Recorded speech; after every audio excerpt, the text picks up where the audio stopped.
We're back. Okay. Technical difficulties in the first minute. Oh, yeah, this is what happened. Yeah, the podcast life.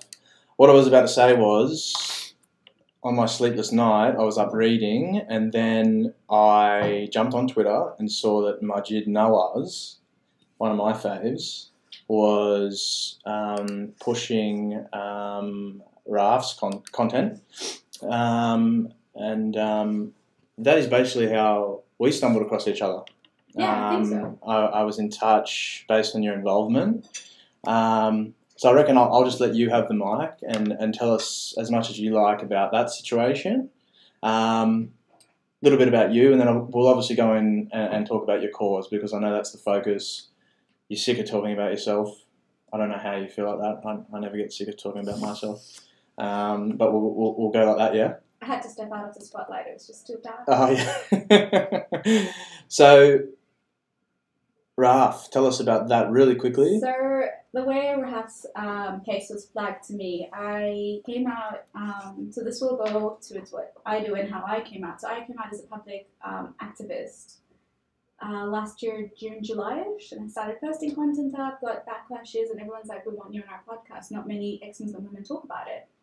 And that's when I started doing podcasts with Secular Jihadists, Harris Sultan, the Atheist Republic, and I do ongoing podcasts with Atheist Republic. And in between all of that, I set up my nonprofit, Faithless Hijabi.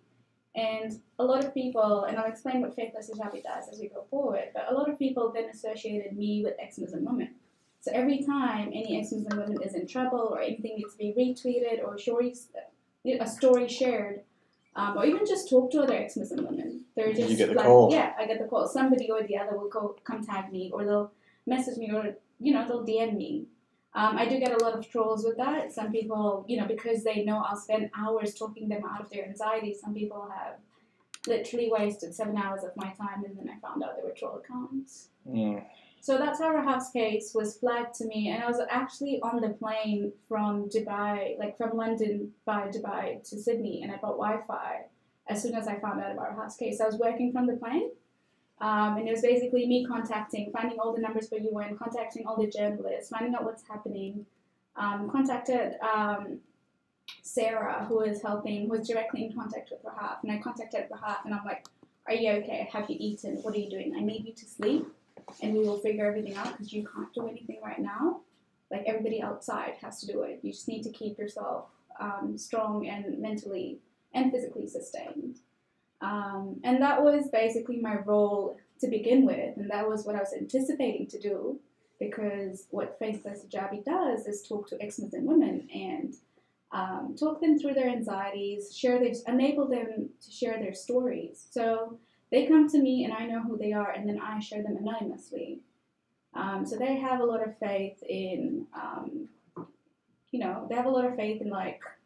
keeping their anonymity, because they would then be in trouble either with their family, the country. They come from theocratic countries. Some of them are Bangladeshis, some of them are Iraqis, Jordan.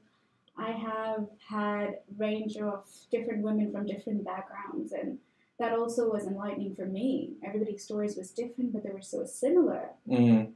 Maybe expand on, I guess you've got a unique insight into what it's like to be in that situation.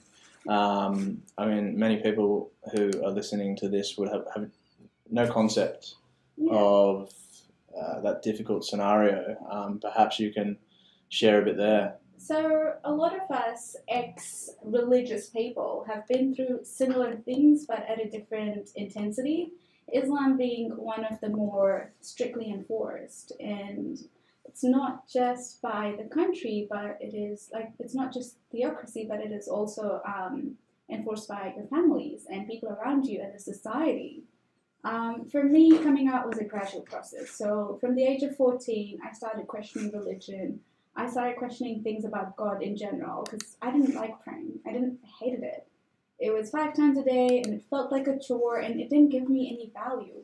I wasn't spiritual. It didn't make me feel good, even when things were troubling. There was no,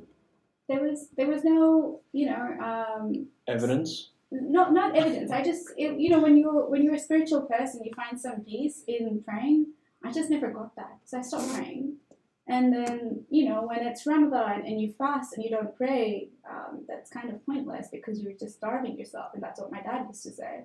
It's like, you need to pray and you need to be a good Muslim and you need to, um, you know, uh, celebrate the month of Ramadan in the way it's meant to be celebrated. Like, repent for your sins and whatnot. And none of that was actually what I was doing. I don't mind eating for hours, but praying was a little different. So in the end, I was just starving. So there was no prayers happening. I hated going to the mosque.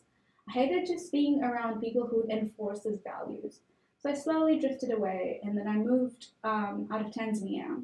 So I was born in Tanzania. I lived there until I was 16. I just turned 16, finished high school, and left Tanzania. And I moved to Malaysia, and I used to wear a headscarf, like from the age of 8. And I remember when I was 8 years old, we went to Dubai. We were on a holiday, and there were the stores, like a lot of the stores in Dubai would sell abayas, the veil, and hijabs. And there were ones for little kids as well, like very little kids. And I looked at it and I'm like, Mom, I want one. And my mom's like, you're very young, you're 8. And I'm like, no, but I want one. I'm going to turn 9 soon and I have to wear it. And she's like, are you sure? And she's like, and I'm like, yeah, I want it. My friends are going to start wearing it. I want it. So she got me a bigger size because she knew I'd grow. And then, one of my best friends started wearing a headscarf. And I told my mom, I'm going to start wearing a headscarf. And she's like, are you sure? And I'm like, yeah, I want to wear a headscarf. And I want to wear the abaya that we bought. And she's like, if you start wearing it, you can't remove it. So this is a big responsibility. And this is like, wajib, which is compulsory in Islam. So you have to wear it. And I'm like, yeah, I'm ready for it. So I wore it, and then as I grew older, there were times when, but when I was younger, I had really long, straight hair. And I really wanted to show them. Also, I used to wear a headscarf halfway through, like the Iranians would wear it, and show my hair. And my mom's like, that's not hijab. And, I'm like, no, but I like it. And my family isn't very, like, they won't strictly force me to do anything. It's mostly out of guilt or emotional blackmail, but it's never physical abuse, or it was never like, hey, you're not allowed to do this and that's it.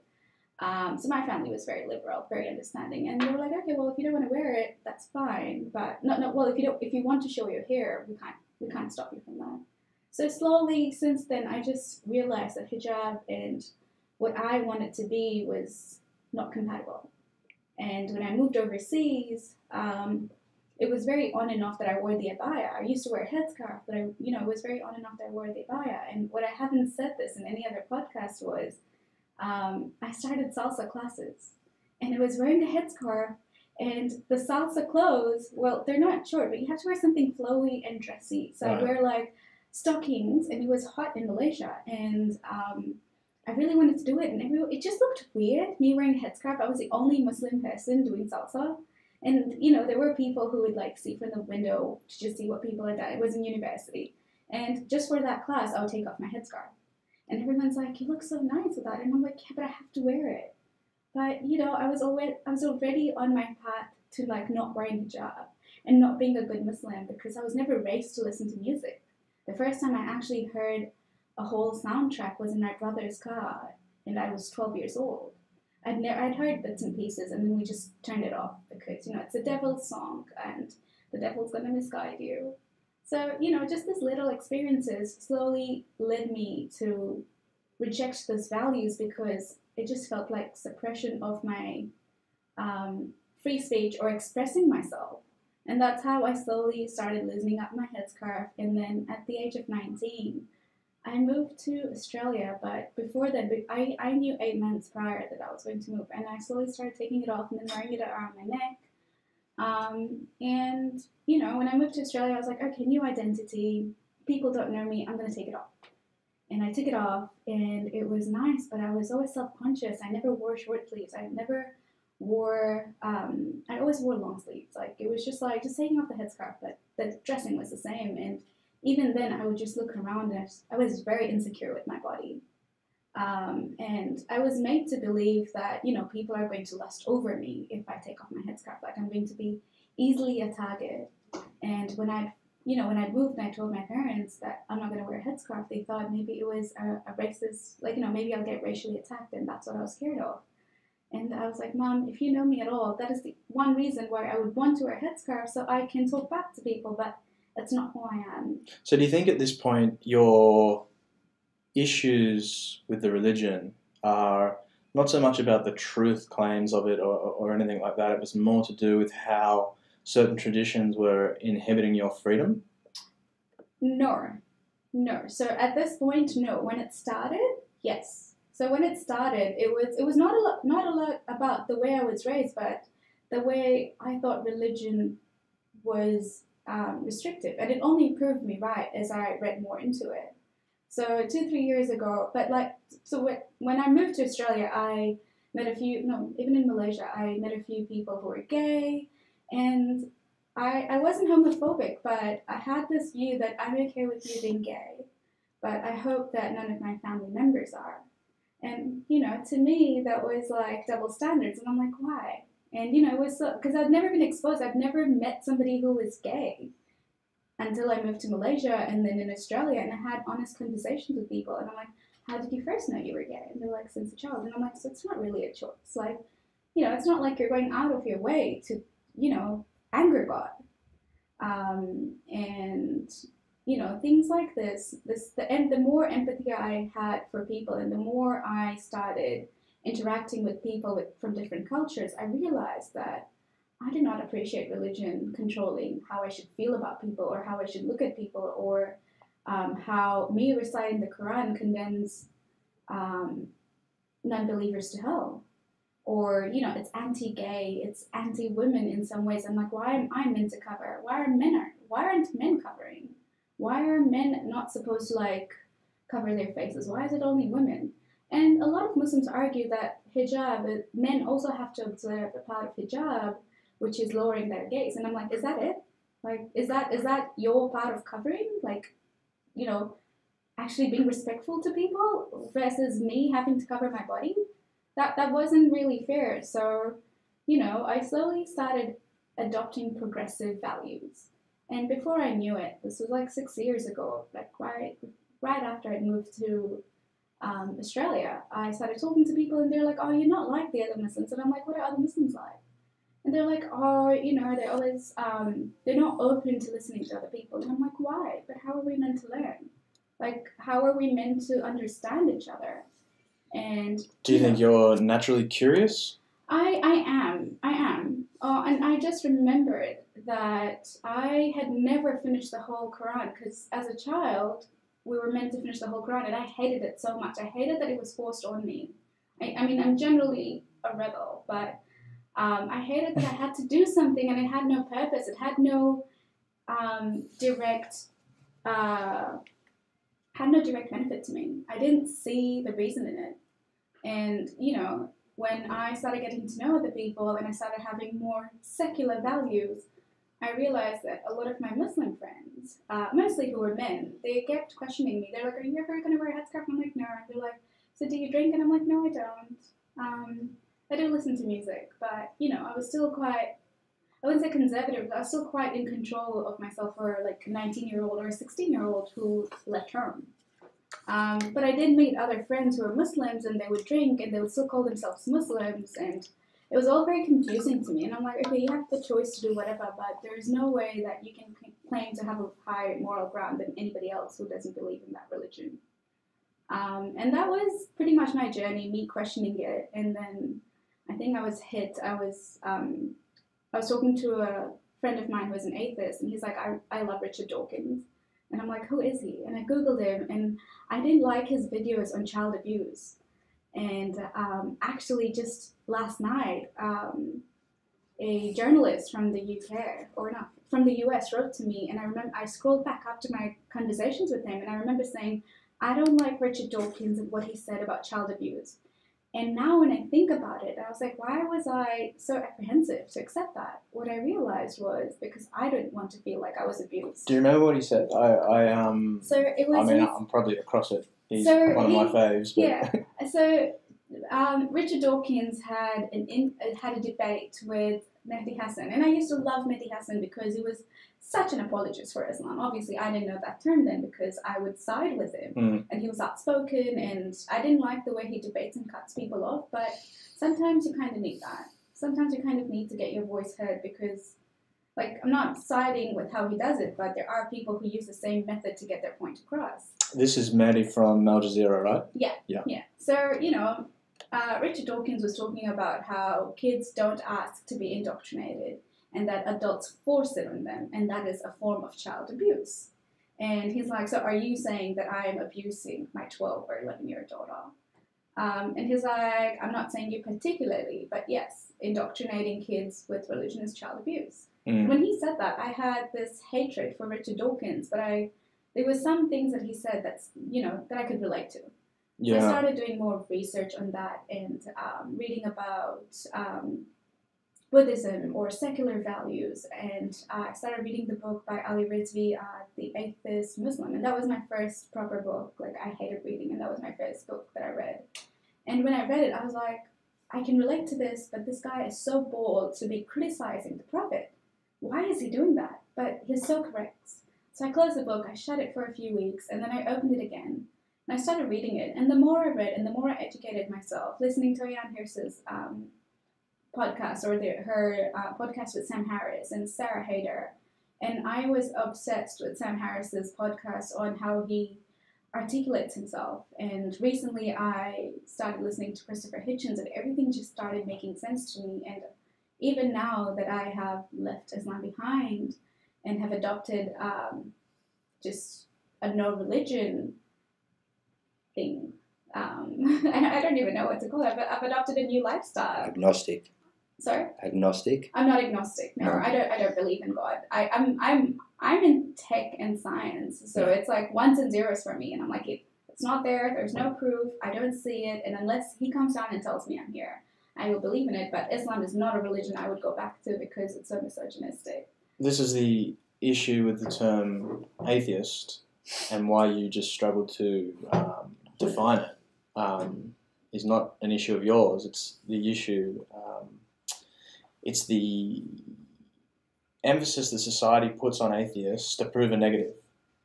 Being an atheist is not a philosophical position. No, it's not. And a lot of people think it's a religion.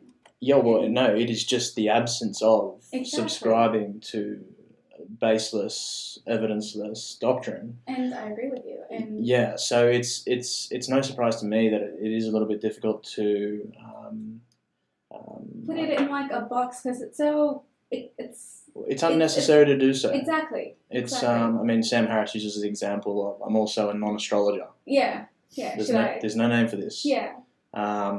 So and of course, society has got the jump on people like you and I. Yeah. In that there's some negative aura around the word atheist. I mean, there's been times in history where atheists have obviously been extremely condemned, but I mean, it wasn't that long ago that atheists weren't allowed to speak in court. They weren't allowed to swear because they couldn't swear on the Bible.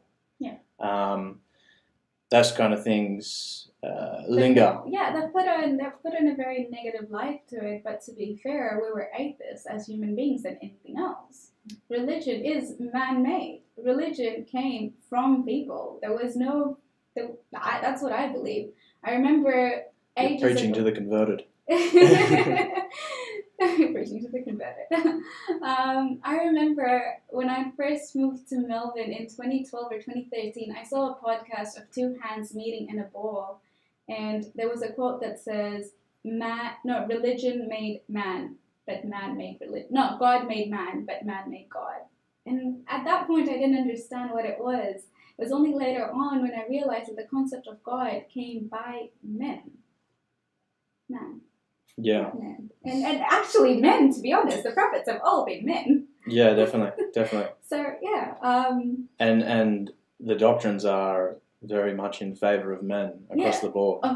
All religions have been sexist and misogynistic. What has been different with Islam, and why faithless hijab is taking on, and why more Muslim women are leaving, or why more Muslim women are more bold after they leave, is because it has, in this day and age, has still never changed. Its values, its Islamic values or teachings carry across other countries, and even to countries that are like the Nordic countries that have had more immigrants in.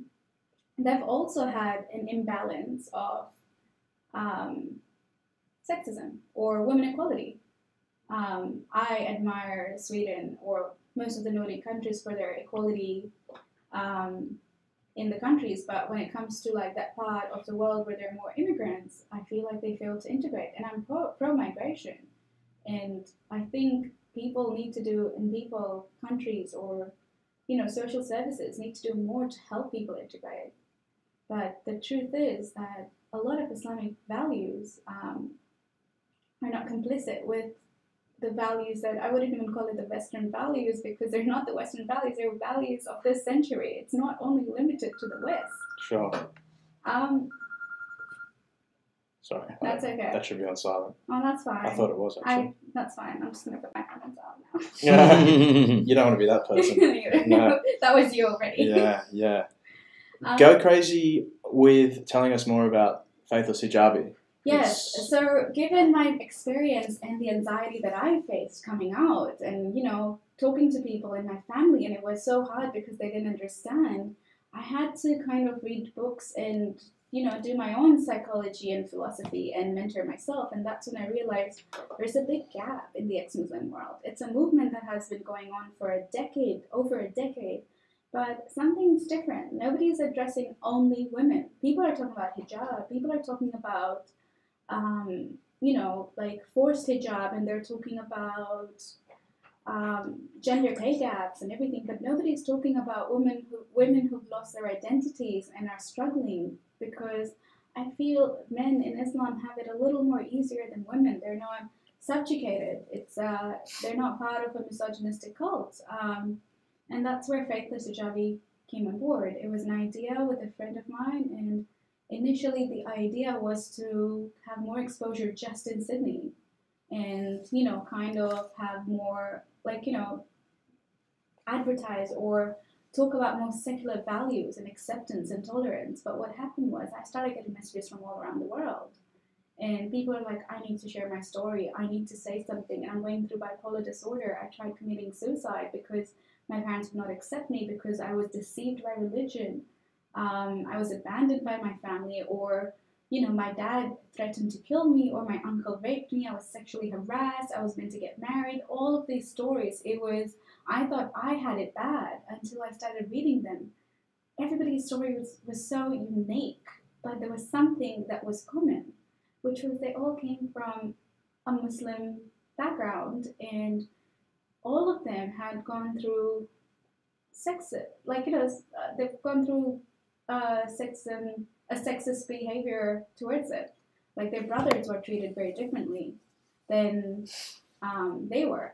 Or this was even values that were enforced by other women, like their parents or their mom would enforce those values that, hey, the boy can go out as late as he wants, but you can't. He can get married when he wants, but you can't.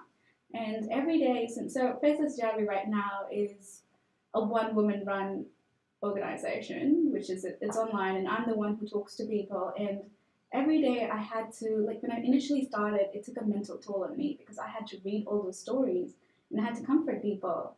And it took, and there was a time when my friends just took my phone away and they're like, you need to relax. And I had to start building my strength up to then be empathetic, be there for this woman, and still be able to maintain my mental health. So every day when I get those stories, I live through them so that I can help other people.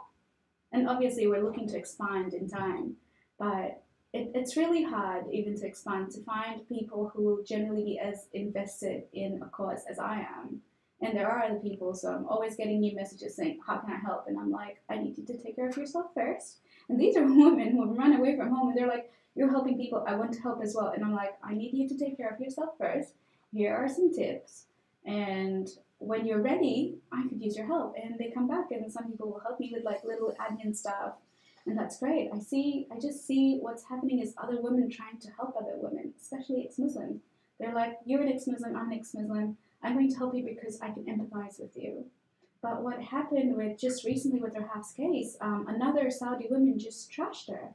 She just went like, it just recently came out. It was on someone's wall, and she just trashed her, saying, you're not even going to be a trash lady or anything. You're not going to make any career out of all the drama that you've caused. And that was so painful for me to hear. One woman putting another woman down, regardless of what your faith is. You lift people up. You don't put them down. The response was incredible. Like when you start reading through some of the threads and the accusations and the division. Yeah, I phenomenal. love how some Saudi women are like, oh, she just wanted to be with boys and have sex and drink, and I'm like, you don't realize that is what a normal teenager does, right? Mm. That is not immoral in any way. A lot of people that I had spoken to from Tanzania, they were like, the craziest thing I heard was they were talking about atheism and how religion is good or Islam is good because it restricts you from alcohol, and alcohol stops you from making bad decisions like raping people. And that was the ideology, and that is currently the ideology I always have to battle. And so alcohol stops you from raping people? Yes. And we want rape? No. They were like, alcohol stops you from raping people, so we don't, not having alcohol stops you from right, now I'm with you. Sorry. So they were like, I just pulled the eyebrows back from the back of my head. Alcohol helps you, or helps you make bad decisions, including raping people. Sure. And that's the mindset I was dealing with, and I'm like, alcohol or not, predators are going to be predators, and it is when you instill that mindset into men, saying this is how you treat women, regardless of what regardless of what they wear, is when you're aiding to it. Especially when it comes to hijab and like the Middle Eastern or the Muslim culture, or the mindset is a woman who's covered is more beautiful and a woman who's not covered is not. So basically like the candy theory, like a wrapped candy. I was compared to a wrapped candy when I first took off my headscarf. So they're like flies around me.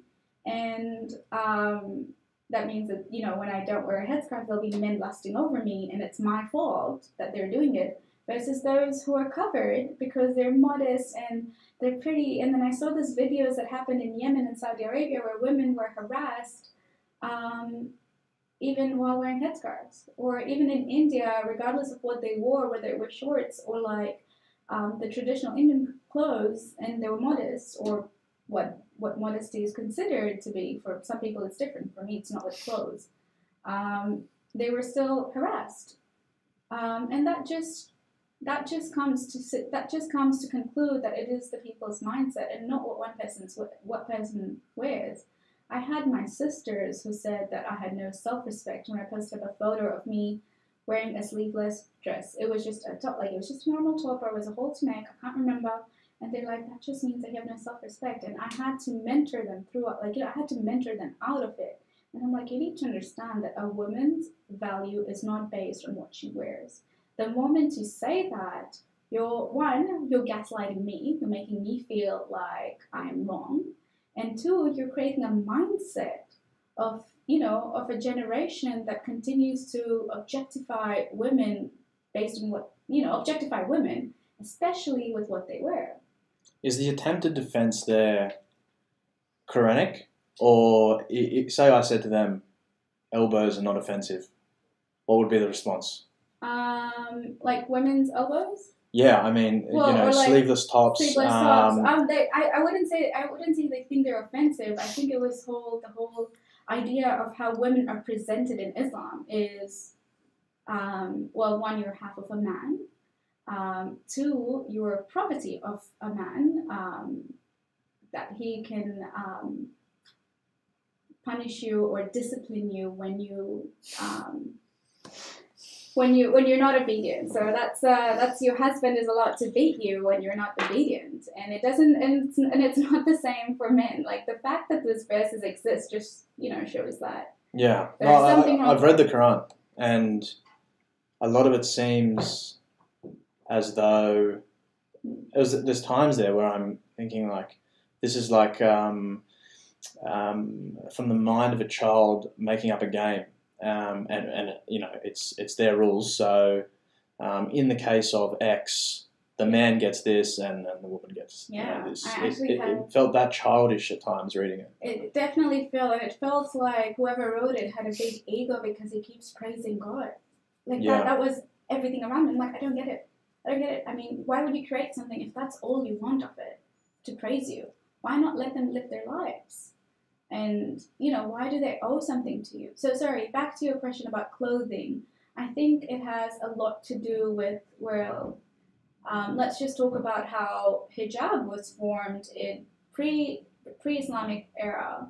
There was covering, Christians covered, Jews covered, but the hijab specifically came in place when Muhammad was trying to remove slavery from the time by saying that Muslims cannot be taken as slaves and non-Muslims can.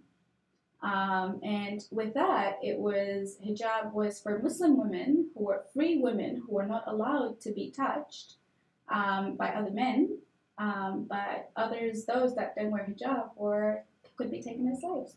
And that's how sex slavery. And a lot of people don't realize this, and a lot of women think it's so liberating to wear the hijab because, they're being pious to the Lord and it's what their role is. And I understand why they feel that way because they think they are choosing to wear it. The choice is liberating, but it is not a choice. It is not a choice when you have been brought up to feel like you will be a pious woman when you wear the hijab.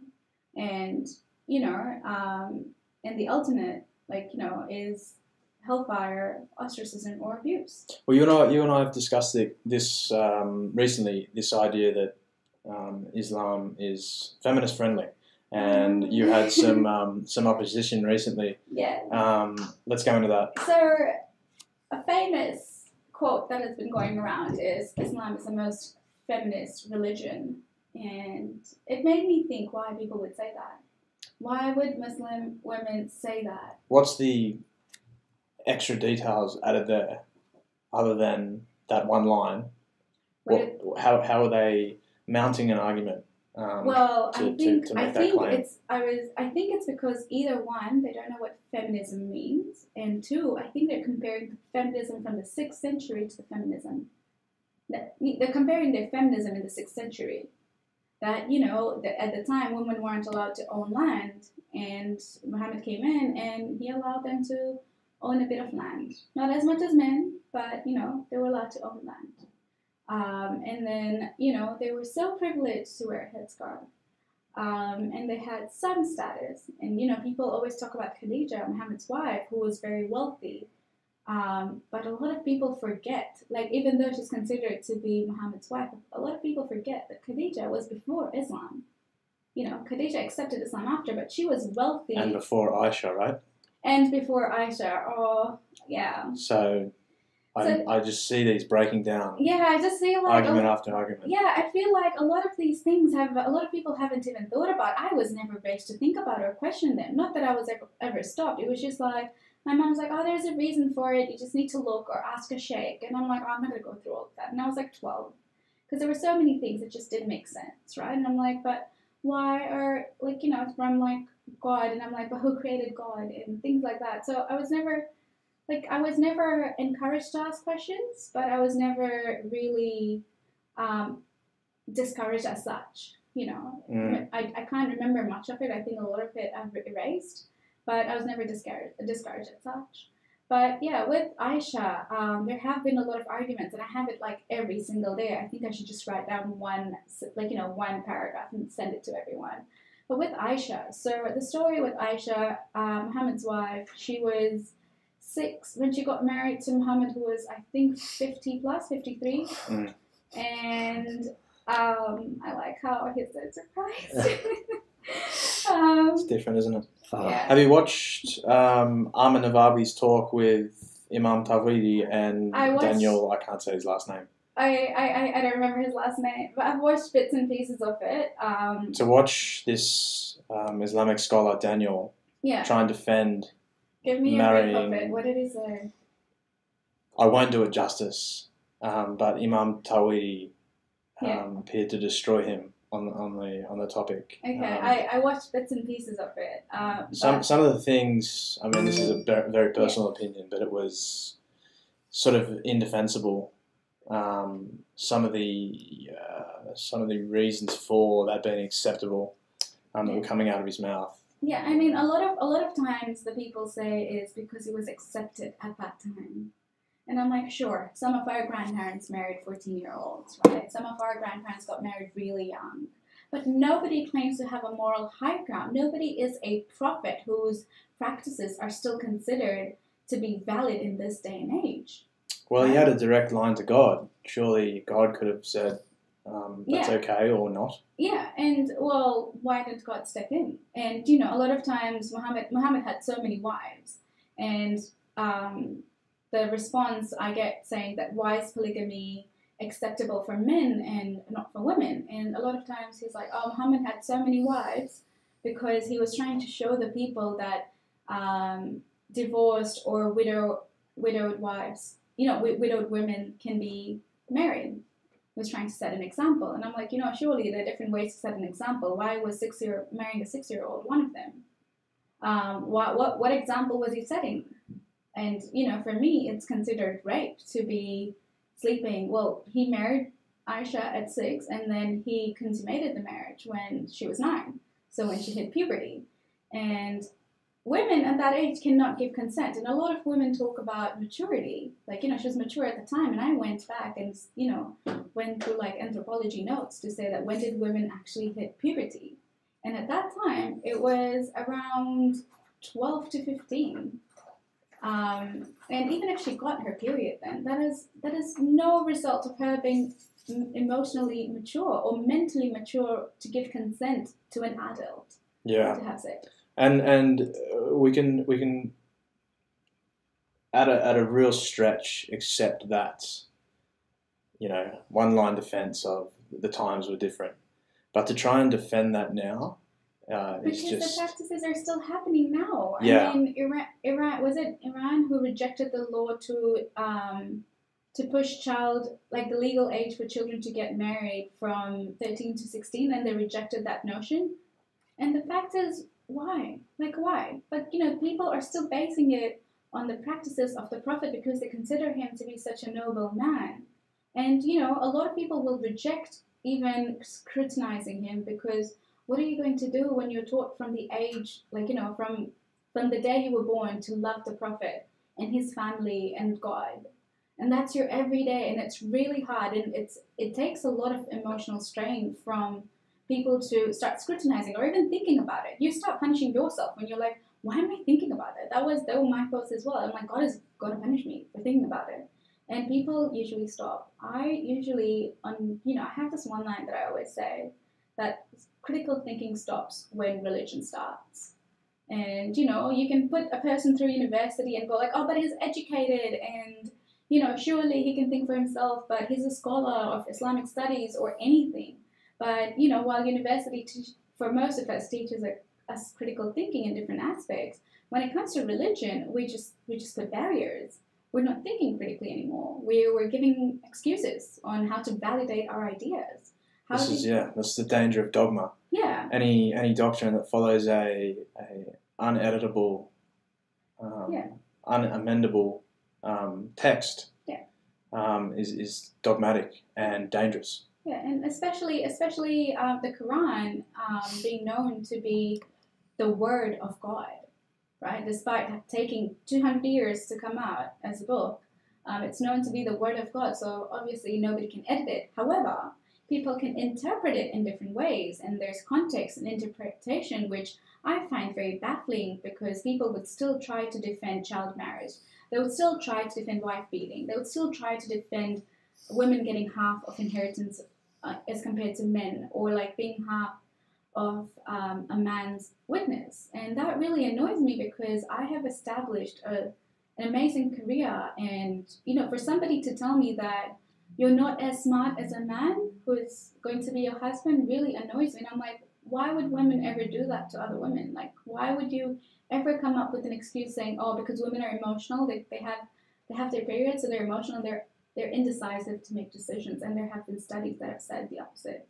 Or like men being, you know, getting more inheritance because they are the head of the house and they're more responsible. And I'm like, why? Like, what? Like, you know, it's not even me. It's not even the battle of which sex is, like, you know, the strongest. It's like, why does one get more priority over others? And especially when you put religion, you've already put a blanket statement saying you cannot defy this. This is the rule and this is the law and that's it. And that's what really annoys me, and that was one of my reasons of why I left Islam. The other part was also anti-gay laws.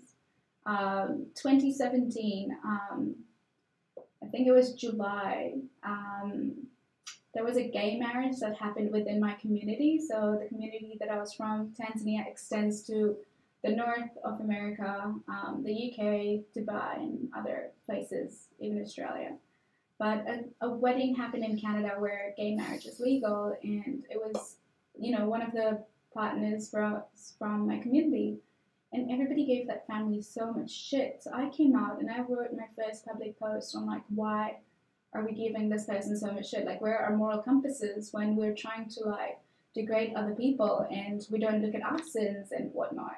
And I thought that my progressive values will be accepted, that people will go like, you're right.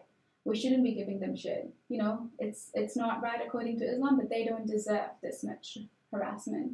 But that blew up in my face.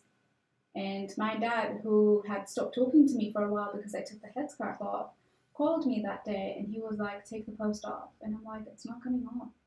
And he's like, why? He's like, why? Do you think they're right? And I'm like, it doesn't matter. And I think that they're like, they're right. They can do whatever they want. But that's not the point. The point is that they should never have been in a position to explain themselves.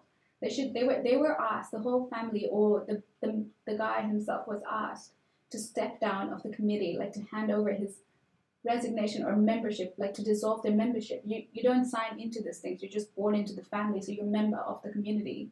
So he was asked to give it up. And I think I'm probably like banished from that community. I am now an example that people use in Islamic mosques saying, don't be like Zara. And I am serious about this. In Tanzania, I actually have heard a lot of Muslim girls who came up to me and sympathized with me, and they're like, you were mentioned in our madrasa, our Islamic school classes, as do not be like her, or like she's wrong, or she has no idea what she's talking about. This is the real Islam. And I'm like, sure. Sounds like success. It is. I am happy. There now. People have come up to me, despite being Muslims, have come up to me and they've said, you've started helping people think more critically. And I'm like, sure, in one way, but it's still not done yet if you're still defending Islam.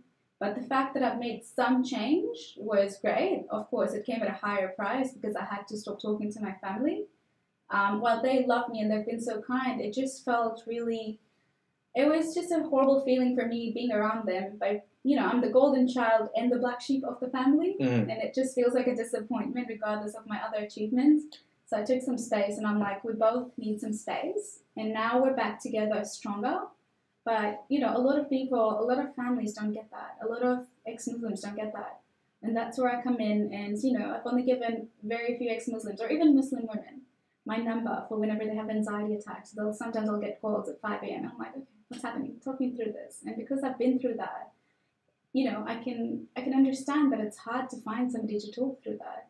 Because when I was going through anxiety and I was not a Muslim, and my mom said, why don't you start praying? And I'm like, that's not how it works. Like, something is wrong and you're not listening to me.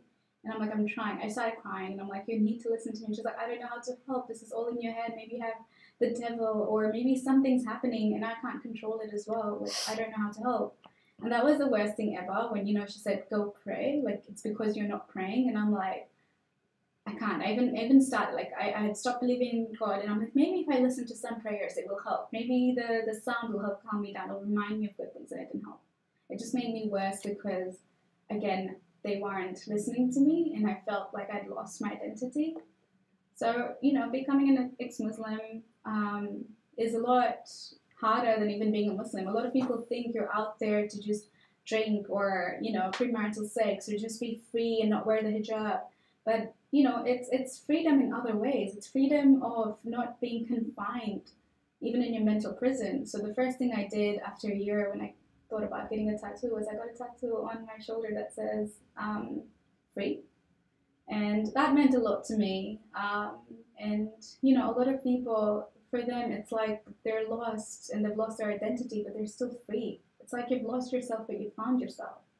And you just need a little more support. And this is why Faithless Hijabi comes in, and to provide people that support, or I think moving forward, what I'd like to do is work with other psychologists on how to deal with identity issues, especially when you come out of Islam, because I had a psychiatrist who was also a Muslim, and it was possibly the worst thing I could have done to myself because he kept bringing it up about, like, you know, how I've lost my identity, and, you know, he's like, I know it can take a strain, and I'm like, look, I really hate this religion. I do not respect the ideology. I do not see the Prophet as being um, and as being somebody who has a moral high ground. And I started, you know, obviously talking about Islam, and it was blasphemous, and it was during the month of Ramadan, and he actually said, touch wood. I'm like, I can't do this. And I stopped seeing him after that because, you know, I thought he could relate to me in some ways, but the truth is, unless you've actually been through this, and for the most part, like, you know, ex-Muslims are different in their ideologies as well. Like, you know, the way they come out are very different. Some men are still sexist regardless of coming out of religion because you've been raised that way, and it's really hard. And, you know, some women are still holding on to their conservative ideas. But unless you've had something in common, and unless you have that freedom of speech, it's really hard to share it with somebody else. It's really, so psychologists, you know, sometimes I find psychologists can't relate to me, or a lot of people who've been to therapy don't find it helpful unless they talk to other ex-Muslims, and that's why we have communities all around the world. Australia is still um, a very young community. It's not been established properly. We're still working on that. I think maybe because we have a lot of ex-Muslims, but it hasn't been advertised as such. And that's why I have a conference in February, and we want to have more ex-Muslims come out, whether it's public or just to come out to us, to give them that sense of belonging that they lost when they left religion, to help them understand that, you know, what they're thinking is fine. It's okay. It's okay to go against what you've been raised. Recently, 2 days ago, somebody on my Instagram asked, what is ex-Muslim? And I said, it's when you're not a Muslim and you reject Islam. He's like, you can do that? And I was like, yes, you can, and there's a place for you. And, you know, you have to do your own research, and, you know, I can't tell you to be one, and I've never tried converting someone. All I've done is tell them what I thought, what my views are, and the research that I had done, and the sources that helped me, and then I let them be, and I'm like, this will take a few months to settle in, so take your time, think about it, and don't rush into everything. Like, don't try changing so fast that you lose a big part of yourself recklessly. This wasn't one of the proposals, was it? No, this is not. So yes, thank you for bringing that up. No, Yeah. no. So You mentioned husband before as well. yeah. And I thought of it. And you were like, no, I'm going to bring it up. Yeah, you have to share. Yeah, so recently, since all the news article and Haf's case and being active on Twitter, I get a lot of messages from men, a lot of messages from Muslim men, not even like other fellow ex-Muslims or atheists. And a lot of them are like, hey, I need to talk to you, I have something very important to discuss about Islam. And I usually ignore that because I know where it leads to, because once I actually tried and helped other people, and I was like, and that just resulted in this person saying, F you, you're a slut and whatnot, and they were just abusive. But recently I've got some really, really sweet messages where somebody went like, I know you're an atheist and I'm a Muslim, and I will accept you for who you are. And we can get married, and you can have kids for me, and, you know, we can start love right now. And I've had some very interesting, very crude messages, and definitely unsolicited messages. It's like the Muslim. The one you're referring to was the kind of one that you shared. The others seem to be. The others seem they're going to save you. They're like, we'll save you from it. I've actually tried taking screenshots of whenever I could remember. I'm going to read out one to you, and it will be real, very crude. One of them actually said, where was it? One of them said, bitch, you must be really stupid. Seriously. Allah is another term for God. So basically, you just said, fuck God. You dirty, low-class, dick-sucking whore. This bitch will do anything for citizenship. Look for the attention. Poor thing. And then fuck you, bitch. Classy. And oh wow, yeah. Yeah, it's been very interesting being in the middle of all of this. I've had I got one last night. You're fucking stupid. If you don't want to wear hijab, keep it for yourself. Cunt. Yeah. I think I should do another video like Dina Tokyo. I'm not sure if you know her. I don't. So she's a fashion blogger, and she had she read all that. She took off her headscarf. I think she still considers herself a Muslim, and that's fine. But it was her choice to take it off, and she got a lot of backlash for it. And she's like, "Oh, now you're going to start having sex in the streets and whatnot." And she got a lot of abuse because she's a popular blogger. But to arrive at those conclusions from such basic just taking off your headscarf changes, to tradition. Like you, all of a sudden you're going to have sex in the street. Where does this come from? Well, I think a lot of it is the ideologies that have been embedded in men. Well, one, to degrade women. So I think when I compare hate messages I get as compared to the ones that my male friends get, who are ex-Muslim activists as well, they're very different. He will go like, he will get a bit more like, I can't wait to fuck your mom or your sister. And it always starts to be very sexist. And towards me, it's directly towards me. It's never about my dad. Why doesn't anybody ever say about my dad or my brothers? Like, why is it always about women? Why is it about me? Why is it about all the women in the family? Why are my male friends who are activists as well getting attacked about, it's a sensitive topic. Like, why would you talk about anyone's family and degrade women like that? Is this like, it just sounds like it all comes down to, well, one, their insecurities when it comes to their religious feelings, and two, they're misogynistic. You've been raised that way that you don't even realize you've been misogynistic. I remember reading a study a few years ago. A 21-year-old Indian woman went to a jail where there were rapists, and she talked to them, and she was like, "Why did you rape the woman?" And they said, "We didn't even know it was rape. We just thought that they're obliged to have sex with us because they're women, and we're allowed to ask. And before we know it, it's harassment and rape." And that's the ideology where they don't even know it's wrong. So I think that's a lot of the times. Well, that's what it's considered to be. Well, one, they'll attack women. And two, they think any Western value is, or not Western value, any modern value of this century or even centuries forward is considered to be so wrong that the whole world will just, go through apocalypse. Let me read this one. This tweet. Is that sweet? Does that sound sweet? I'm not surprising you. You've already read this, but I want you to answer the question that's posed in the tweet. Lowest ranked countries in the world for gender equality and women's empowerment: Egypt, Mauritania, Morocco, Jordan, Oman, Lebanon, Saudi Arabia, Iran, Mali, Congo, Chad, Syria, Iraq, Pakistan, and Yemen. This is obviously off the back of the recent UN Women's Study on gender equality. Well, this is God Sad, one of my faves, who wrote, "I'm trying to identify a common link, but nothing comes to mind. Suggestions? ?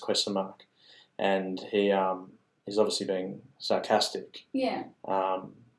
What do you think about all that? So I actually did a bit of research on the last three countries. Yeah. Yemen, Pakistan, and... I started reading that report, but it was 400 pages. Yeah, well, I did a research on how historically Yemen has positioned women.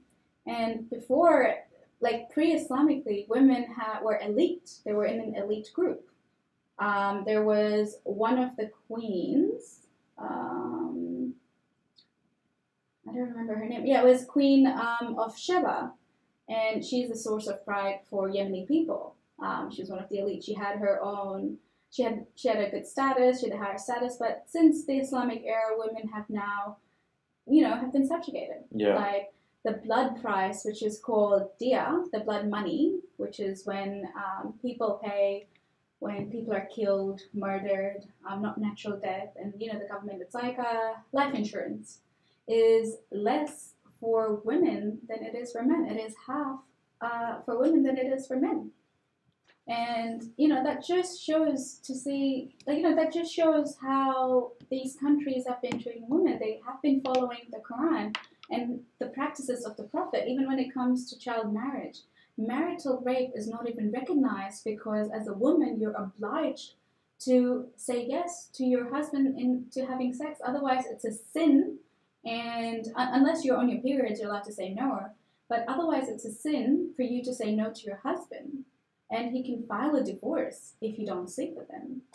And women are allowed to ask for a divorce, but they're not allowed to divorce. They're allowed to ask. Men can just say talaq 3 times and that is their divorce. Obviously, other places have now stricter laws, but this is how it's always been, and some countries still use it. India have now ruled out the 3 talaq to not be the right form of divorce, which is a step in the right direction, but we have a lot to work on.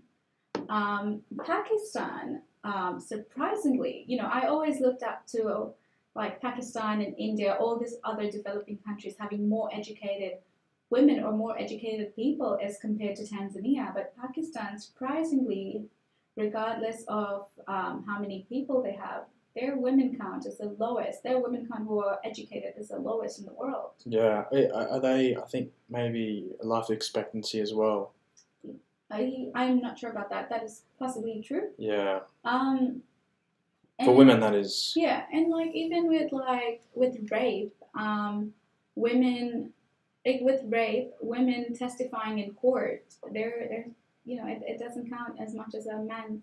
I think from the Quran it's been you need 2 witnesses who are men who have seen it, or 4 if they're women. And who would actually ever see you getting raped, right? Even if you have evidence, you need witnesses. And that just degrades women in different ways. I was talking about slavery to a friend of mine who I met in Berlin, and he was defending Islam because he's like, it's my culture. Regardless of being an atheist, he was defending Islam, saying it was my culture. And I'm like, no, you're Arab, that's your culture, and only because it's a cultural practice does not make it right. There are a lot of practices in Tanzania, like the anti-gay laws, that does not make it right, and I have to fight against. Like I actively fight against those laws until I was issued a death threat. And my family lives there, so I had to stop. But I had to fight against those laws. But like only because it's been practiced that way does not mean you start defending yourself. And I was talking about slavery. And he's like, oh, slavery existed before Islam, and I was talking about sex slaves, and he's like, yeah, men were slaves as well, and I'm like, yeah, I get it, but women were treated as sex slaves, not just slaves who did stuff and weren't paid, like not just people who did stuff and weren't paid. They were actually raped or they were used for sex, and he's like, oh, well, if I was a man and if I was a slave, that would have been fine, and I'm like, I think it is so degrading for women to be raped than it is to like just do stuff for free. Like it's not pleasure. Like being a sex slave is not pleasure in any way. And the fact that he said that, oh, the whole what aboutism, what about men? And I'm like, that's not the point of this. That's not the point of what? That's not the point of justifying slavery at all, right? And it surprises me that a lot of people think that culture and religion is so different when it's not. If you think about how religion came into place in any, how religion was invented in any way, it starts off with the cultural times, right? Adjusting a bit of it. So it starts off with the culture, and that's how religion starts and grows. And when it moves to another place, the culture needs to change to religion. So they go hand in hand. They overlap quite a bit. And a lot of their practices are very similar. So when I talk about the hijab culture, and I talk about practices of how child marriages have still been the same, people are like, oh, that's a cultural thing. I am 21 and I'm still not married, and my parents never asked me to marry. And I'm like, you do not represent every Muslim. You need to realize that these cultural practices stem from religion. Child marriage at this day and age is justified, but through religion, whether it's happening in India with Hindus or with Muslims in different countries because of Islam. Yeah, the entire child marriage justification Yeah. is religiously based. Yeah, and it's just, it just surprises me that there's still people who defend it. There's still women who defend wife beating. There's still women who defend, female genital mutilation. There's still women who defend these practices because they would be so offended or broken to know that they have been wrong. Someone asked me and said, what if you're so wrong and Islam is right and God is real? And I'm like, if I'm so wrong and God is real, then you never know who goes to hell or heaven. But Islam can never be right. Surely it has its good parts. I'm not going to deny it. There's charity and there's helping your neighbors, but it's not exclusive to Islam. People are able to be good, or any religion. People are able to be good human beings outside religion. But a lot of time, Islam gets credit for all of that. When it doesn't get scrutinized for all the negative things. They say these are people, this is culture. And nobody's bold enough, like even politicians or governments are not bold enough to say, this is Islamic theology. And I'm not going to, I'm anti-religion, but I'm not anti those people who follow religion because they've been born into it, right? I think hijab is a patriarchal tool of oppression. And I don't think that every person I see wearing a hijab is oppressed, right? They're different things, right? Some people wear it and they don't even realize why they've ever wanted to wear it. I think you're talking about the Hitchens challenge. Name a single good act done by a religious person that can't be done by a non-religious person. Yes. Oh my God, I love Hitchens. I love what he said once when he was talking about Iranian women, and she went like, I'm an Iranian, and there was a woman in the audience. She was like, I'm from Iran, and she was wearing short sleeves, and she's allowed to wear what she wants to. Q&A, wasn't it? Yes, yeah. And she went like, I'm a woman, and we can do this in our country, and we can go without hijab. And she's like, what he said really resonated with me, and I'm like, you're an insult to women who are forced to wear hijab. Yeah. You're an insult to women who have been, who've been raped and their predators have gone away free. Because of you supporting these laws, you making excuses for them. Her blindness to her responsibility as a so-called moderate Muslim is detrimental. She's not doing justice to those who are forced into the things that she was suggesting don't happen. And I mean, Hitchens at that time was just so across Iran and the rest of it, so he really destroyed her in that argument. It was quite interesting. To be fair, until early last year, I thought female genital mutilation only happened in African societies because of tribes. And then I started talking, I was too scared to ask this sect of Muslim women, and I'm like, will I be offending them? And when I started writing my views about, I started writing my views about what I thought Islam was, this woman reached out and she's like, I can resonate with you. And I'm like, well, you're from this sect. Were you ever circumcised? And she's like, yes. And I'm like, what was it? And she's like, I remember she telling, she sent me a voice note and she's like, I can't remember. I was about 7 or 8 and I was in a room and it was just cut and I was told I'm doing this for the better of the society, or me being a woman, or me being a pure woman. And she's like, I can't remember, it's all a blur.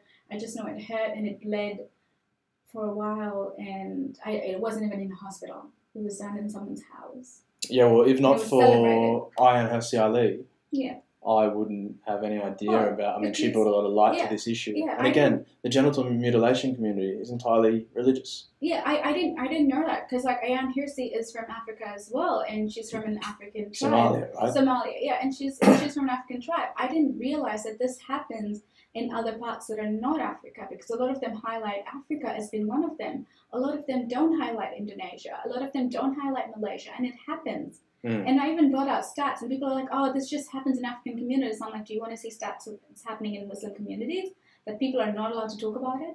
And then I posted up a forum on Facebook saying, who has been through this in a women's only group? And I'm like, if you don't want to respond to this, don't respond to it. Write to me privately. I will not expose it. And some women actually went like, I'm not against it. It happened to me, but I'm not against it. And I would make my daughters do it as well. And some people said it happened to me and I would never let my daughters go through that. I'm a Muslim and I know you're not a Muslim, but I am very much against this practice. Yeah. And it just shows to see that if we are able to change ideas. We're able to change people's minds if only they were open to listening. Yeah. And sometimes it takes experiences and people who've gone through that. Well, I was about to go there. I mean, this is in line with that idea that religion seems to be the only domain where these heinous acts are justified, and it's because religion can somehow get ordinarily good people to do bad things. Yeah, horrendous things. Yeah. It never ceases to surprise me when women write to me, and now I think sometimes I think I've heard it all, but somebody writes something and it just breaks me again to see how much they've been through. And for the longest time, it was me talking about, oh, how much I left Islam and it was an identity crisis. But then I see these girls who are going through a lot more. This one girl that I'm talking to from Pakistan, and you know, she wrote to me her story, and she's like, I'm going to get married when I'm 18, when I finish high school. I can't focus on school because what's the point? I'm just going to get married. I'm never going to have qualifications. I'm never going to have a choice. And I had to beg her, and I'm like, please do me a favor. So she thought that was the safe option. No, that wasn't. That was the option.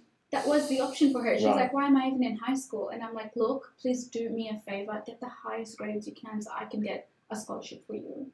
And if we can get it in Australia or any other countries, we can try moving you. That's the safest option instead of you claiming asylum and then never being able to see your parents, or like people hating you. Like I get death threats. I would never want any other woman to go public like that, to be in that position.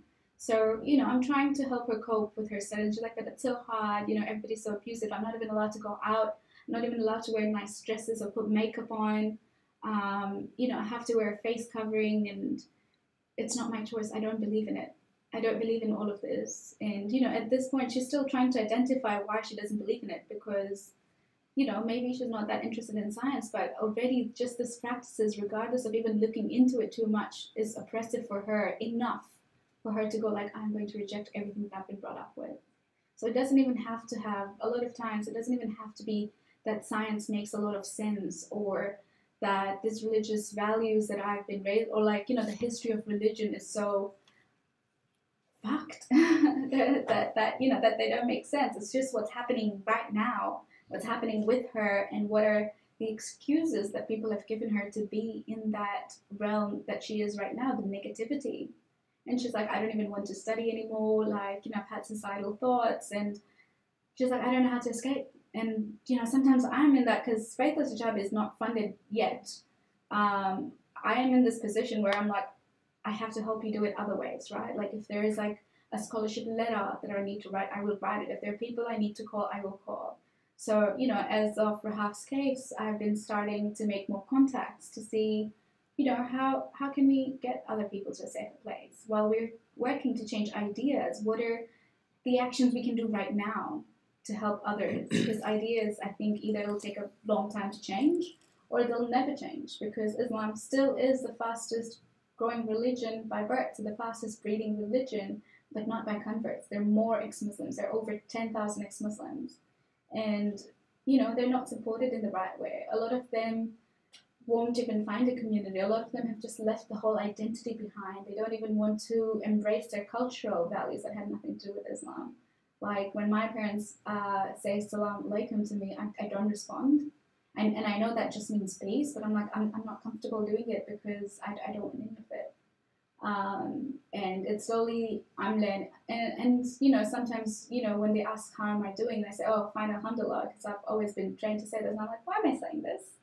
And it took me a while to get out of it. But I realized that for me, I have to start embracing the culture and my family traditions regardless of religion.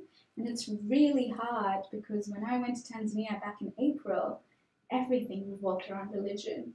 From asking my sister to do her homework or pick up, you know, or clean the table, it was like, if you're a good girl, you're going to be the soldier of Mahdi when he comes to save this world. And that's how she was incentivized. And I didn't know what to say. I was in shock. And like every time anything happens, it would say, Ya Allah. And I'm like, that means, oh God. And I'm like, oh my God, or Allahu Akbar, or like, or they're like, it was overwhelming. What percentage of the population in Tanzania are over Islamic? 35? Over 35. Right. The rest are Christians. And what I realized, and when I was at the salon in Tanzania in April, and this person asked, like, the lady doing my nails asked me, she's like, what religion are you from? And I'm like, no religion. She's like, what do you mean? Like, do you know religion? And I'm like, yeah, I'm an atheist. And I didn't know how to say atheist in Swahili, so I translated it, and it literally translated to no God. Like, that was it. Atheism didn't have a term then. So I just went like, I don't believe in any God. And she's like, how? Like, how do you not believe in God? It wouldn't register in her mind that I could not believe in a God. It reminds me of Christopher Hitchens getting pulled over in Northern Ireland when there was the Protestant v Catholic issue. Yeah. And he was asked, are you Protestant or Catholic? And he said, atheist.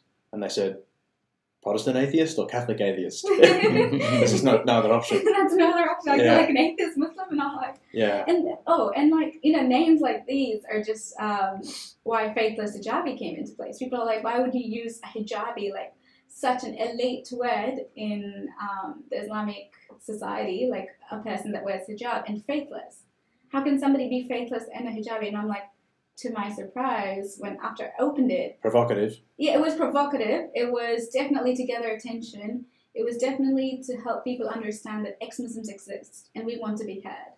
But I found out that there are so many actual faithless hijabis. There's so many people who are forced to wear headscarf, even in the West, who were faithless.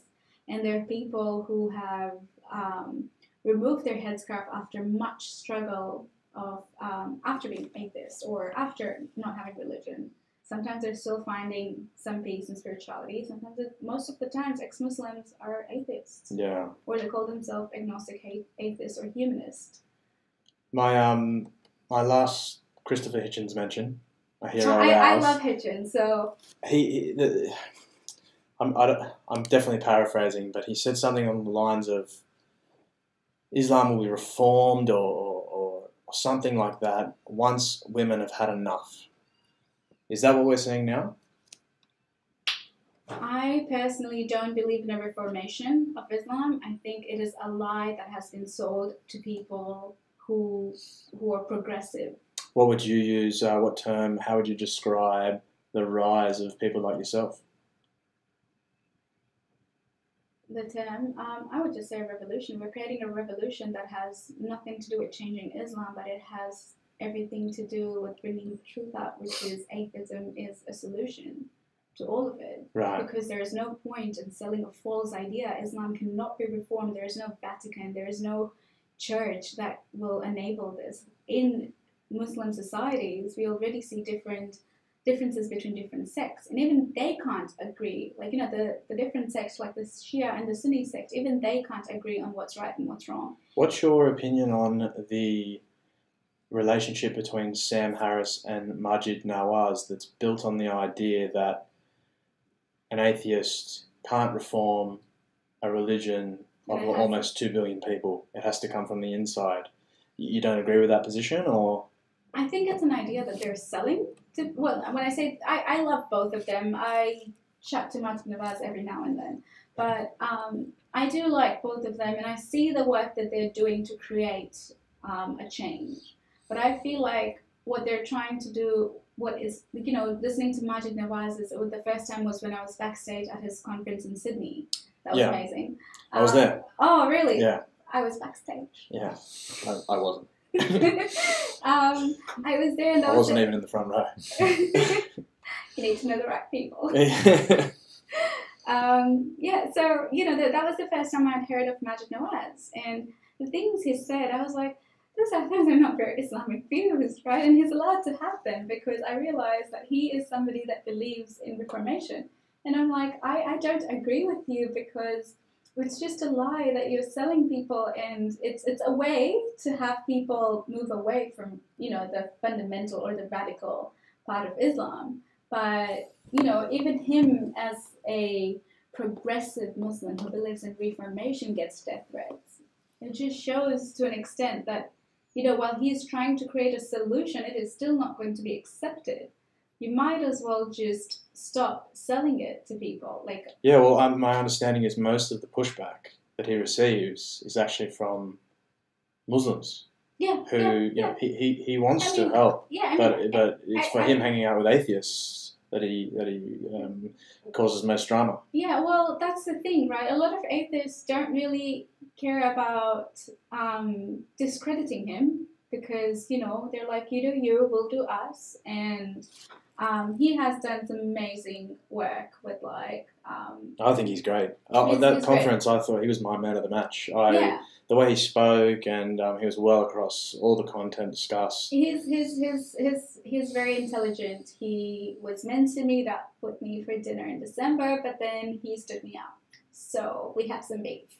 All right. Yeah, we have some beef. So until I get that dinner, I'm not going to advocate for him. But he has done some amazing... It's probably what's required, right? A long chat about where he stands. Well, I wanted to know. So, okay, I like Maajid Nawaz, but I wanted to know why. I wanted to know why does he passionately believe that he can, right? And I know he's expressed it in different ways, but there's so many arguments that can debunk that, saying, hey, we can't reform a religion. Well, one, I know it's the very new... Islam is a very new religion, and it's tied up in itself, self-confidence, and it's only now that there have been more people speaking against it. There have been people doing it before, but now in the era of social media and tech, a lot of people have been speaking against it even louder and even stronger, which is great because Islam is not getting enough scrutiny. English, fifth language. We'll edit that, don't worry. Fifth language. Oh, sorry. Yeah, and that was like, the chat was more about, understanding. I feel like there's a lot of gap between Muslim men and Muslim women when it comes to, or ex-Muslim men and ex-Muslim women when it comes to opening up conversations.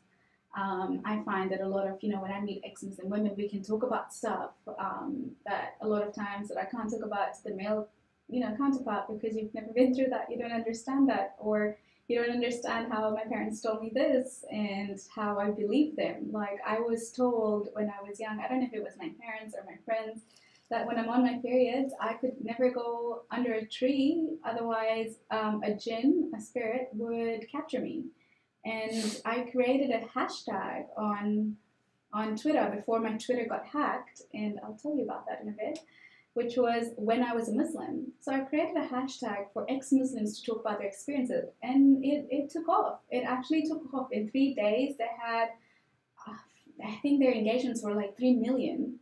So that was great. Like, people, just clicking, viewing it, going on it. So there were a lot of people who wrote about their experiences, and what Muslims did was discredit people. And I got really attacked for saying the whole under the tree thing.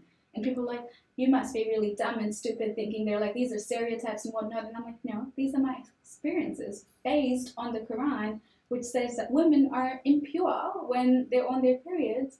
And the fact that jinns exist. People put 2 and 2 together to create fear so that you continue reciting the Quran, or you continue, or like you start subjugating women in different ways. I mean, people can put anything together to scare people, and that's how I was feared, and that's how the fear was instilled in me, and that's why I was scared to go out at night, or I had to recite stuff, like, I had to recite like different du'as in the Quran while I was walking under trees because I was so scared. And the moment I left religion, I have never been scared of the dark, and it is so liberating. Because every time I was like, oh my god, there will be a ghost, like a ghost, or like a jinn or something. No jinns. No jinns. So my Twitter was hacked after Rahaf's case. And that recently? I didn't realize it was. It was last week, actually. Right. It was last week. Well, they tried hacking my Instagram. When I say they, I don't know who it is. Tried hacking my Instagram and my Facebook, and I got notifications for it, but I had two-factor enabled. And at that point, I was so upset, and I wrote on Twitter, and I'm like, guys, can you stop hacking, my Instagram and Facebook? And I'm in tech, so I know what I'm doing. Like, you're not going to get into it. But I was proven so wrong. Whoever that is, kudos. I had not enabled two-factor authentication for my Twitter because it was based on SMS versus an app, and I don't trust SMS. Within those 5 minutes when I was trying to enable it, I had a phone call and my Twitter was hacked. And then I messaged Twitter and I panicked, right? I had like 2,000 plus followers because I just started Twitter like 2 months ago. And I panicked and I got all my friends to like report the account and block it, especially because I had a lot of information about Rahaf on that, and it wasn't encrypted. And Twitter wouldn't even give me the update on like what that person accessed, right? Have they seen any of my direct messages? Because they deleted all my tweets. And then I looked into my Twitter history, and it was also a fake email. So there was no name on that email. Usually we have our first or last names if we're not 12 and creating some fancy Barbie email. So yeah, and it was a fake email, so it was very smartly done, and I think it was hacked. Just a bit of tech knowledge. What happened is, a lot of times we've got this emails coming around when you sign up for anything. Like I used to sign up for like the job adverts or like Seek and stuff, and they're like, "Hey, your password has been compromised," and I'm like, "Oh, well, I don't really care about my Seek password." What I didn't realize was I used similar password on all my accounts. The person managed to hack it, and ever since I changed all my passwords, they're all different, and I used. On most of my accounts, they're two-factor authenticator enabled, so I'm safe now. I must do that. You have to do that. You have to do that. Tell us about your event coming up. Oh, so this is exciting. I'm really excited. It is, I have a smaller one in Sydney with Armin Navabi, who is the founder of Atheist Republic and the author of Why There Is No God. He's amazing. He's been helping me with my activism. We get along pretty well, kind of, when he's not being sarcastic. We have our talk in Sydney on the 7th. Yeah, it's the 7th. It is, yeah. It is the 7th. Sorry, there's just too many events happening. It is the 7th, and that is talking about Islam and Reformation. If anyone wants tickets to that, go to your Twitter. My Twitter, yeah. Pinned tweet at the moment. Yeah. And the big one is in Melbourne, which is called Losing Your Religion, and we're about 6 ex-Muslim speakers. And that should be really interesting because we all have very interesting, and we're all quite diverse, very interesting backgrounds, quite diverse, talking about our experiences, and then we'll have a panel discussion. And for a fact, we all know that we kind of disagree, so it'll be kind of like a heated debate between ex-Muslims. So it'll be interesting. I'm excited for that because I'm not preparing anything, just like this podcast. Just going organic. I'm happy to be proven wrong. I'm excited to learn new things, so that should be fun. But yeah, get your tickets. It's on my Twitter. And I think my Twitter handle is Zara Kayk. Is it? Yeah, I think so. Do you want to check? Well, it is, because... I'm sure they'll find you. Yeah, they'll find me. The article that came out today by news.com was written so eloquently well. It was amazing because a lot of the media have been focusing on me rather than what we do or what ex-Muslims go through. And I just think that Australia just isn't mature enough or just doesn't have as much of an insight. And it took Rahaf's case to bring out or to shed more light on ex-Muslim, because we've been talking about it, but they haven't been given enough media attention. One, because a lot of us fear our lives, and two, because Australia has, I don't know, I feel like Australia doesn't have as much of a support or a push like the UK does. You didn't seem disappointed when Rahaf didn't come here. I was really disappointed because I was meant to help her, mentor her like I do with Faithless Hijabis, but I was kind of happy because, Australia didn't act fast enough. If they wanted her, she would be here right now. Canada was fast enough. Canada is helpful with other migrants. Australia has been very slack with it. I think Australia was put in a very difficult position because of all the issues that are going on with Nauru and Manus. So there would have been some real pushback if she was pushed through, Yeah, and and there's they people waiting on weren't, the of islands. course. Our history in this area is atrocious. Yeah, and I wish Australian government had done more. I wish they had, I'm talking to somebody who's in the detention centre now and they're on a hunger strike. And I'm like, what is happening to this country? I was lucky to be Australian. Like, I felt like I was lucky to be Australian, and now I'm like, why are we not working hard enough? Why are we so anti-immigration? Why aren't we working on different ways to help integrate people, if that is your biggest concern? Like, We've been very good at sweeping these issues under the rug, and that is no skill. These things need to rise to the surface. Of course, we need to be more proactive. A lot of the times, like Australia's population of immigrants is what, 43% now? It's about 43%, and we wouldn't be here. Hey, Liam. No. No way. We're both Italian. Well, but you were born here. Yeah. Okay, well. I wasn't. Oh, Old you Liam weren't? wasn't. I was born in England. Oh. Jeez. I'm the Wouldn't have said that. Yeah, well, I'm here. Well, I wouldn't be here if it was like, well, my case was different. So I came here, doing my bachelor's and my master's and moved here Sure. through a skilled migration. But there's so many others who could use help, and there's so many others that we could help. Like, there's so much land we have, and there's so many jobs that can be available, but, we've just not opened it up to different people. I think that we will do this a few more times, no doubt. Definitely. Is there anything else you want to talk about before we wrap it up? Not really. I kind of covered everything. I kind of covered everything. I wanted to keep it less about me, but more about the work and more about other ex-Muslims and their struggles, which, vary from people, but a lot of times it has a lot to do with mental and emotional abuse. And people, especially when you come from a brown family, people fail to acknowledge that mental and emotional abuse exists.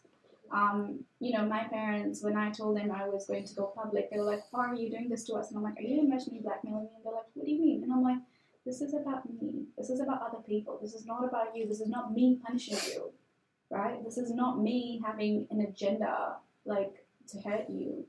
And it took, for me, I was lucky, but it took a lot of boundary setting. And, this is what I spoke in one of my recent Ask Me Anything questions. They were like, how do we get our families to accept us? And I'm like, do you understand that you have to accept them as well? Like, a lot of times when we come out, we just want it to be about us. I'm like, sure, yes, you're going through something that's hard, but you need to understand that these are people who've never seen the light on the other side, right? They've never been on the other side. And they're going to continuously try to do it, but you have to stop taking it personally. It's not about you, it's about them and their efforts. So, while you want them to accept you the way you are, you need to accept that it is harder for them, and you need to come to a middle ground.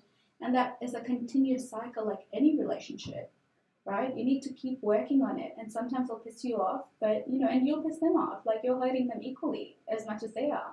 You just need to realize where your limits are. So my family and I, we have a group chat, and whenever anything about religion comes up, we stop talking. Or if I post up tweets that are good about my family, my dad, I posted up recently about my dad, regardless of us having different values. I posted it up, and they were happy about it.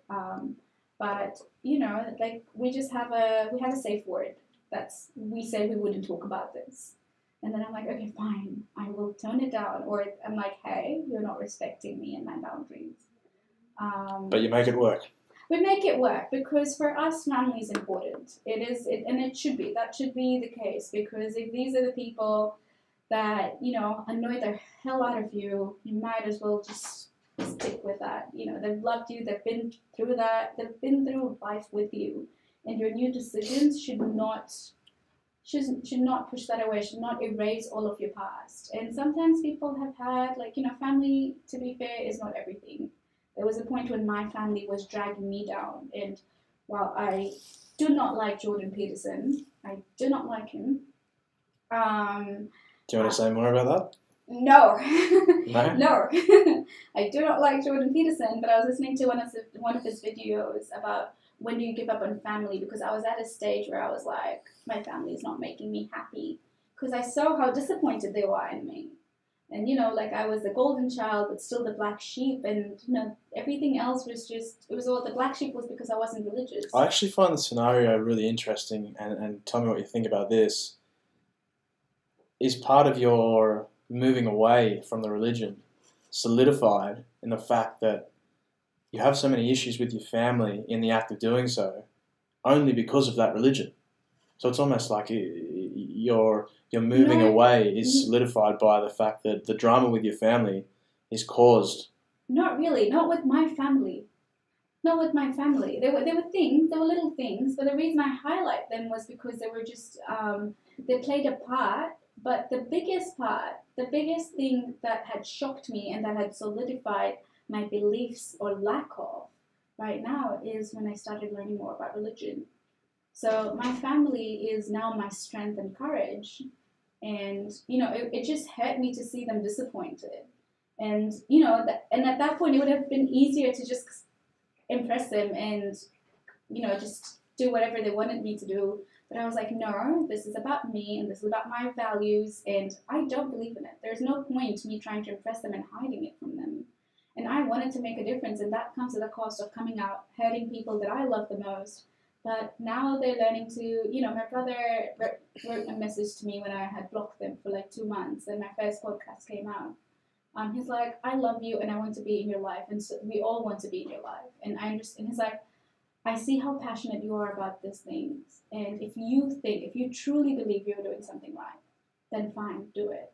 And obviously, that at that point I was never as critical of it. I was only talking about my experiences versus the theology. And then when I started talking more about the theology, like, what if you ever come back to Islam?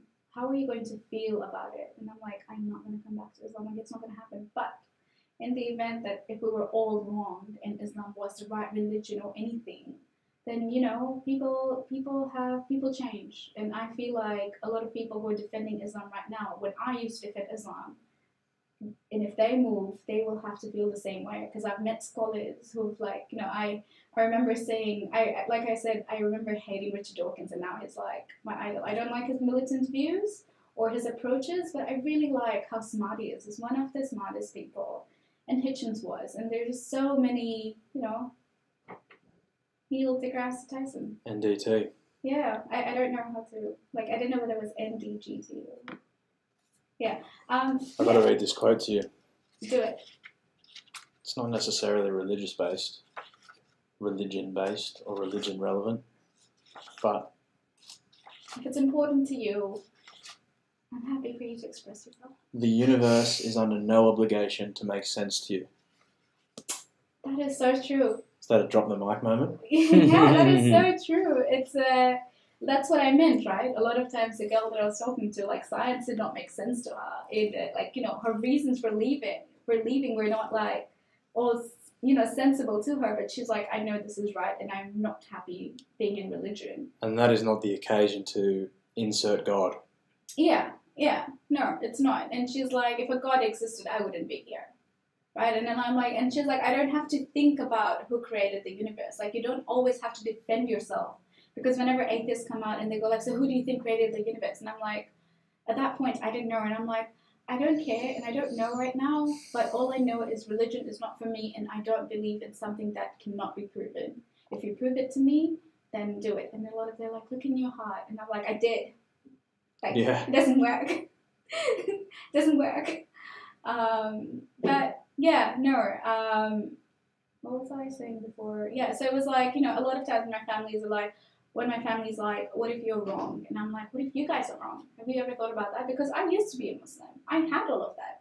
And now I feel like I was the most learned out of them because I actually looked into it. It's not an easy process giving up your identity. You need to have a reason. You need to have some form of validation to know what you're doing is right. No person would claim him being right. No person would go out there claiming that he's wrong. What are we looking at? I was just looking at the time. Oh, okay, cool. It's no issue. Keep talking. Okay, I can. Did I throw you off? No. I'm sorry. That's okay. I didn't even know what I was looking at then. What? I didn't even know what I was looking. Did you say what we I were was looking looking at? at him, and he was looking at the time, and you were looking at me, and then he looked at me, and then I looked at him, and then I was looking at you, and then you interrupt. Accusations. I was interested in the conversation. Oh, well, I'm an interesting person. Just ask you. Yeah, so, and I was just saying that I had been on the other side, and I came out of it. I had to try it out. And then I even thought about going back to the other side. That's why I started learning more about Islam. And that's why I wanted to, I guess in a way, I wanted to validate why I was leaving or why it didn't make sense to me. And the more I read, the more distant I felt.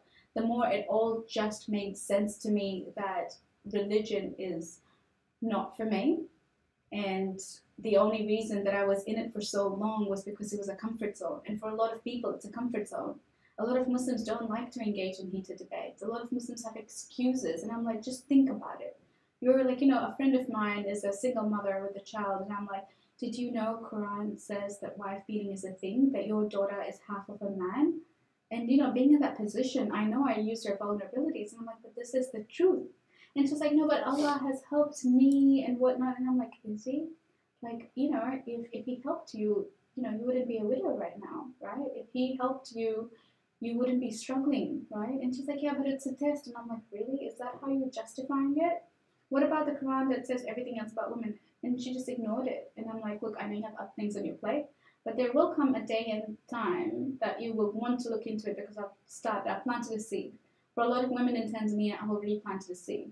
I got a lot of emotional, I got people abusing me and, threatening me when I first came out. And these were all Tanzanians. On Instagram, I put up a poll saying, should people who blaspheme be killed or be punished? And some of them said, yes. And I'm like, okay. And then I posted up a photo of me and I'm like, should I be killed? And I think 120 voted and 32 of them said yes, including my childhood friends, people who I'd gone to universities with. And then I'm like, why is this happening? I am going to talk to them because it's so easy being cruel to somebody over social media. So let's talk to them. So I talked to someone and I'm like, why do you think I should be killed? And this person was like, I don't want you to be killed, but I want you to stop what you're talking about, the accusations against Islam. And I'm like, but why did you say I should be killed for that? You can say that you don't like my responses or my approaches, but why did you want to kill me? She's like, I didn't mean it. So I started talking to other girls, and some people went like, this is the only way that you will be shot. And of course, like, I am very open about going through the mental health issues and anxiety. And somebody came up to me and they said, I know you're having mental health issues, and I think you need to get checked, or I hope you get suicidal and kill yourself, and that will be your punishment from God. That was the most painful thing I had heard because I was going through that, and somebody said, I hope you get suicidal. And that was my strength after. The fact that people want me dead is me doing something right. It's hurting your religious feelings. Well, you are putting a target on my head. And that means that I will not let other women go through that. It's surprising how negative online comments can affect people. And what I try to do actively is change them by having a one-on-one conversation as much as I can. And I was in London once, and one person just started talking very ill about me. And I posted up a thing on Instagram saying, hey, I'm in London. And somebody wrote to me and he's like, I hope you come to East London and get harassed. And if you were on the floor, bleeding, I wouldn't have any mercy for you.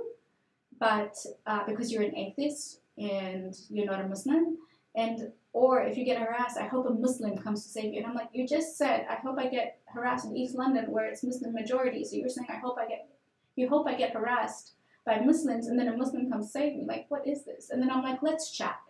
And he's like, and then on Instagram, he called me and we were doing a video call, but he wouldn't show me his face. And I'm like, well, I'm public. You can see my face. He's like, I feel like you're going to expose me. And I'm like, well, if you're mean to me, I will, because people should stay away from you. And then he's like, why are you calling me? And I'm like, because I want to know why you hate me so much. What have I done? And he's like, I don't know. You're just this online person that talks ill about Islam. And I'm like, have you ever asked me why? Have you ever asked why I do it? Do you think that I get like a pleasure out of talking about my experiences or out of, talking about the past of the religion that I genuinely believed in talking about the deception of it? And within that 2 hours of a chat, he apologized for 5 days, saying you should have blocked me. And I'm like, why? I'm not going to suppress your free speech. Like, I'm not going to block every person who's mean to me, because people need to see where this comes from. People need to understand that I'm not doing this for attention, because all it's given me is negative attention. And, it's caused damage to me, but I'm going to continue doing it. And he's like, why are you doing this? And I'm like, because I genuinely believe in my cause. And he's like, I didn't know you were a good person. I just thought you were some bitch. And I was like, so it takes a phone call for you to understand that there are people behind the screens. I have never once publicly attacked anyone personally. I've never once gone like, hey, you deserve this. At most, I've said, if you're supporting other women who should get married or who should be beaten because you support Islam and, you defend, I'm like, I'm happy with you saying you are a Muslim, but don't start defending those verses that are clearly wrong. Or people going like, I'm okay with my husband beating me. When you say that, it hurts my feelings, because women are meant to lift other women up and not bring them down. You're enabling perpetrators to, prey on other people and on other women. The moment you start defending it, you're enabling it. You're being an enabler to the negativity that comes with religion instead of fighting it. Do you think it's those one-on-one conversations where you have the most success at changing minds? Well, it comes at a lot of mental strain for me, so I try avoiding them, and a lot of people are like, why do you leave Islam? That means next week I just need to make a video of like why I left, with like solid evidence, or just explaining it, because a lot of them have been through podcasts that are like 2 hours long. And not everybody wants to listen to it. So I need to make a 15-minute video and then just send it to everyone so they don't ask me questions again. Because a lot of times they're like, but have you ever? And then there are trolls on Reddit, because I find some of the girls on Reddit and I'm like, send me your story. Let's talk about it. Are you okay? But there are trolls on Reddit who are like, but have you ever considered that Muhammad does this? And I'm like, you asked me why I left. Why are you questioning me back? Like, I don't need this. I already know. You're not changing my mind. If you need help, I will help you. But if you're trying to asking me, have you considered this? And I'm like, yes, it's not an easy process leaving. So I thought of every other excuses that you can think of, like a tree diagram. And I'm like, what if this happens? What if this was the excuse? And they all just ended up in a dead end. Like, we were just giving those reasons at some point those excuses just don't make sense to you, or they're just not acceptable. But that's pretty much it. I have nothing more to add. I'm also falling asleep. Well, no, thank you for doing this. I'm sure we're going to do it again real soon. Yeah, before I leave to Europe. Yeah, we'll definitely get another one in before that. Yeah. And I will see you at your event on the 7th. Yes, I'm excited. I'm so excited. Cool.